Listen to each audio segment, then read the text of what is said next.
How do the Eagles and Chiefs stack up against each other at all the key positions in Super Bowl 57? It's time to break down the matchups here as we begin another edition and our first look at Super Bowl 57 on Locked On Fantasy Football. Are Locked On Fantasy, your daily NFL fantasy podcast. Part of the Locked On Podcast Network. Your team every day.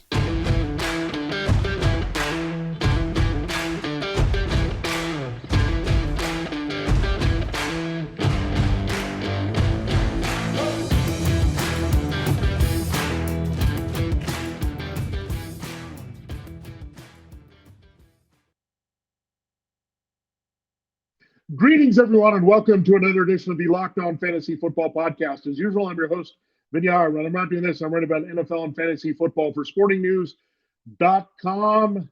Heading to Arizona here to get a first-hand look at Super Bowl 57 between the Eagles and Chiefs. Excited to do that.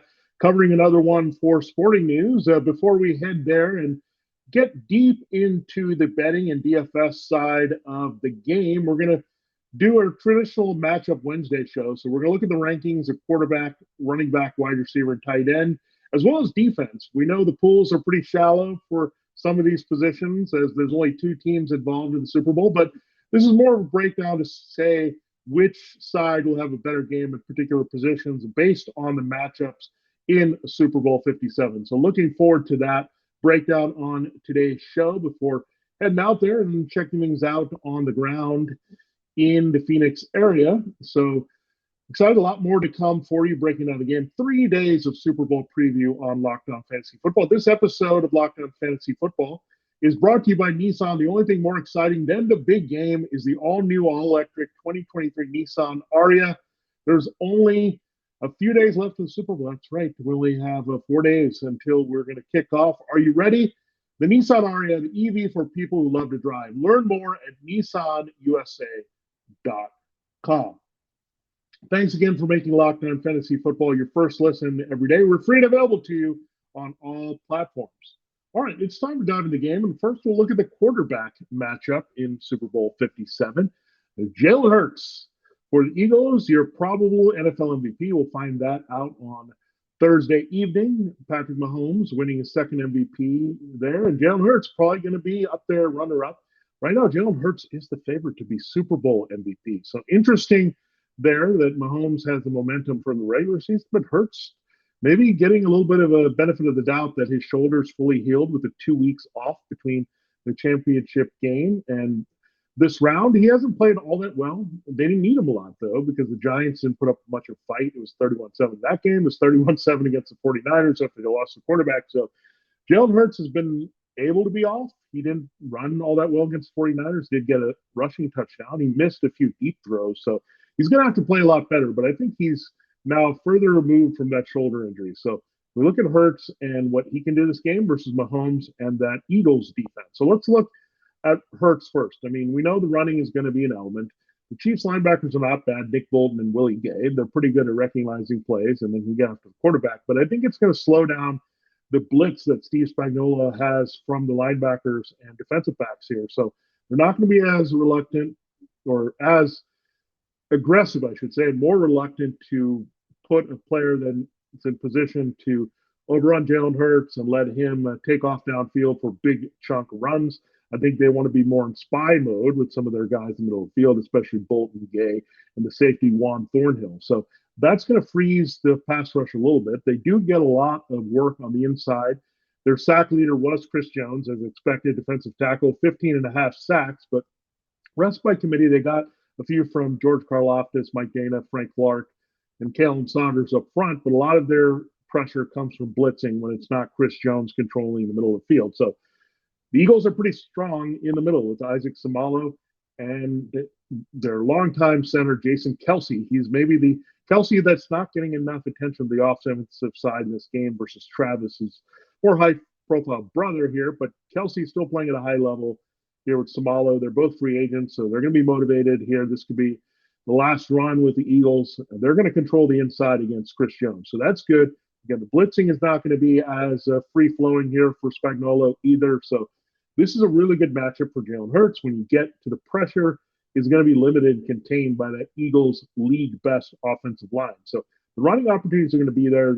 The Eagles should have some traditional rushing success against the Chiefs as well. The Chiefs are pretty decent against the run, but the Eagles can be relentless and they can control things up front with the line of scrimmage, both in pass protection and with run blocking. So I really like Jalen Hurts to have more pick or poison opportunities in this game. Remember, in a lot of matchups, they run into the Titans. What happens? They have a bad pass defense. They have an awesome run defense. What they do in that game? They got nuts with A.J. Brown and threw downfield to him. So they're really good at morphing into the strengths that are necessary to attack the weaknesses of the other team. So the Chiefs are decent against the run.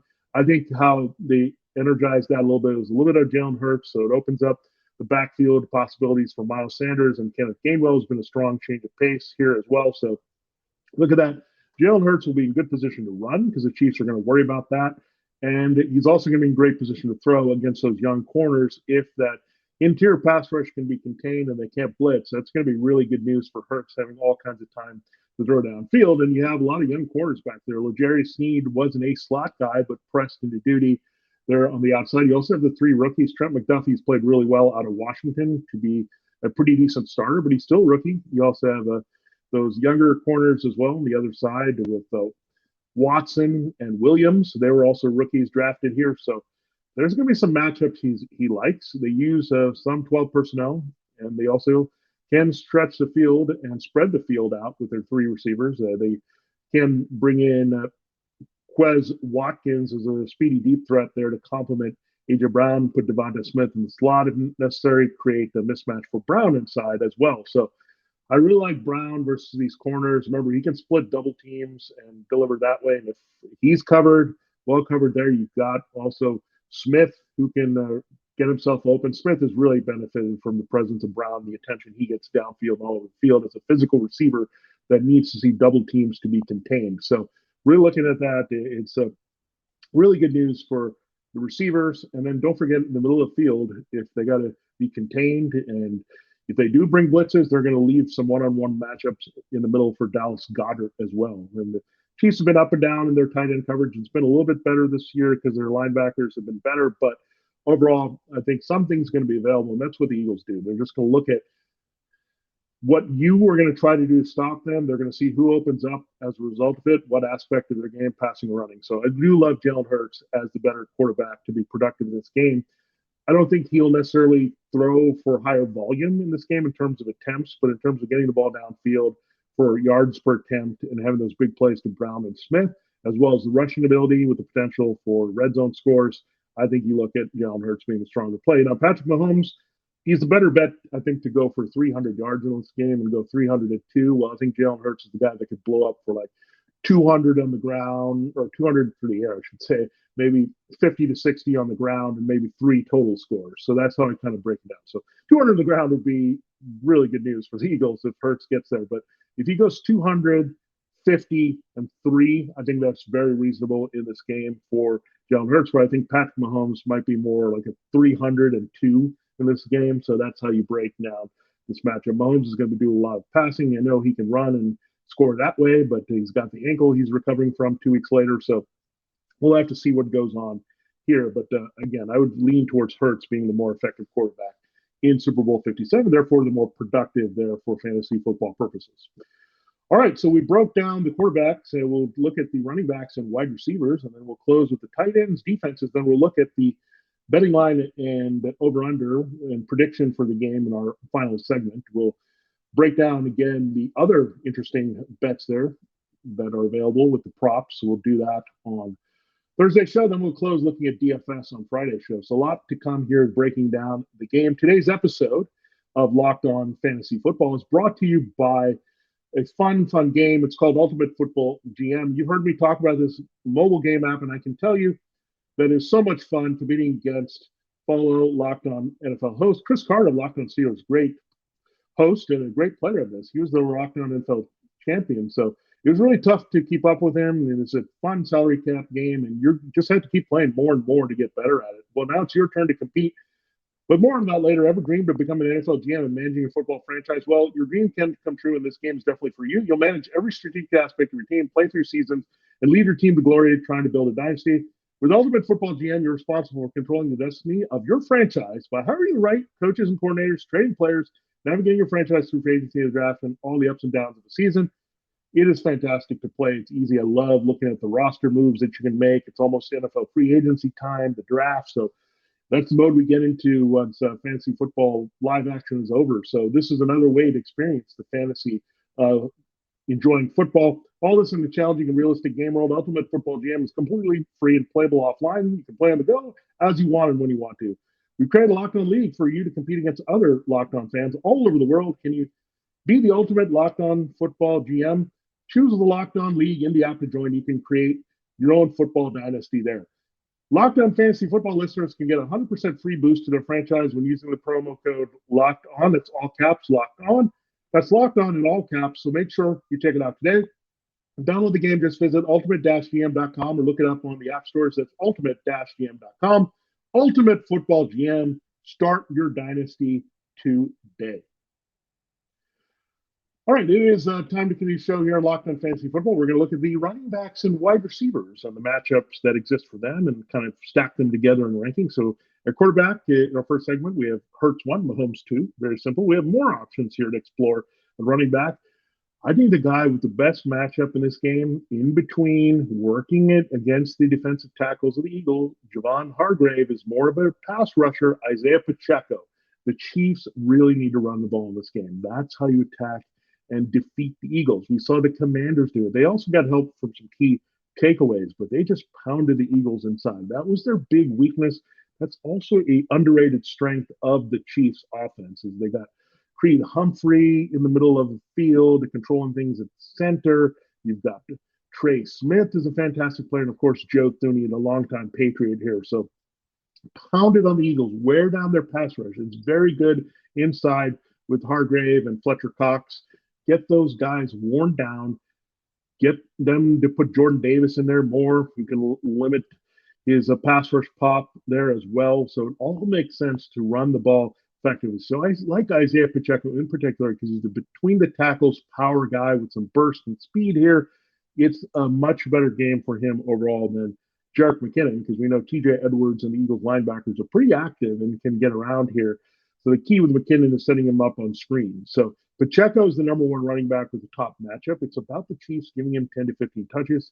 He's seen the workload increase in key moments more and more, including in the passing game. So that's why I like Isaiah Pacheco, maybe separating a little bit from the committee with McKinnon and having a bigger role here against the Eagles. Now, Miles Sanders would have to come in second. I mean, he's the lead for the Eagles, but we've seen Kenneth Gainwell have a great playoff run here. He had the first career 100-yard rushing game against the Giants. It was very effective, as well as Boston Scott cleaning up against the 49ers. Scott is a free agent, so he might be playing for something. Sanders a little bit motivated as well, but there's a better chance the Eagles could be in control in the lead and split this up a little bit. Sanders, Gainwell, and Scott, where I think Pacheco might be more of the situational guy that is okay either way for the Chiefs with the power running and the receiving if necessary, depending on the situation, because McKinnon, a little bit more telegraphed when he's in the game that they're not going to run it between the tackles. So we look at Sanders has a little bit more competition. The Chiefs' run defense is pretty good, as we mentioned, and that's helped them get into pass rush mode. They did have the 55 sacks, but Eagles would also benefit from running, take pressure off Hurts. And Sanders going as well, playing them off the zone read type game here. So Sanders will play well in this one. He's had a pretty good playoff run. So he comes in at number 2. McKinnon comes in at 3. I think if the game script gets out of hand, you'll see a lot of McKinnon dump offs to him. Here, the Eagles are the team more likely to have the big lead here. So that's why I like Pacheco, number 1, if the Chiefs play the lead, and McKinnon more if the Eagles play the lead, Sanders somewhere in between that. Now, Kenneth Gainwell, you can look at. He's been coming on. He could be a secret weapon here for the Eagles with his quickness against the linebackers, especially they're frozen and can't do too much with the spy mode for the Chiefs. So when you look at that, I think that's a really effective situation there. And then I don't think we'll see Ronald Jones or Clyde Edwards-Helaire in this game. So forget about that. Scott will probably get a handful of touches, so not much to be seen there. Now we turn our attention to wide receiver, and A.J. Brown is a guy that we're looking at as number 1. I mean, Devonta Smith and A.J. Brown, they're the 2 best wide receivers in this game. And overall, I think they can make the big plays that win this game. Brown downfield, we've seen him split double teams and have a lot of success. Smith working opposite Brown if he has double teams and single coverage, as well as working in the middle of the field they can get better matchups for him in the slot, especially if they keep L'Jarius Sneed outside. So when we're looking at that, it is very effective here where they can go downfield to Brown, go underneath to Smith, look at Dallas Goedert as well. But I think this game is going to be dominated by the Eagles wide receivers. They're clearly 1 and 2 on the season here that you're looking at. Now, Juju Smith-Schuster, Kadarius Toney, we'll see how healthy are in this game, but they're more the guys that would have to attack the Eagles here. The Eagles are really good on the outside with Darius Slay and James Bradbury. So when we're looking at overall and just with the situation, you go and say that, okay, these guys are the ones in the middle of the field to make big plays. I think Marquez Valdes-Scantling will be a little contained here, and that's what's going to go on. So I really like the Chiefs going inside a little bit more in this game to Toney, Juju Smith-Schuster, create something after the catch, big slot, little slot going that way, and MVS deep threat is probably going to be contained by two things: the Eagles pass rush here with their 70 sacks and getting to Mahomes from all angles here, as well as looking at really the coverage there with Bradbury and Slay on the outside. I think Toney and Juju, they can move around away from those guys. So something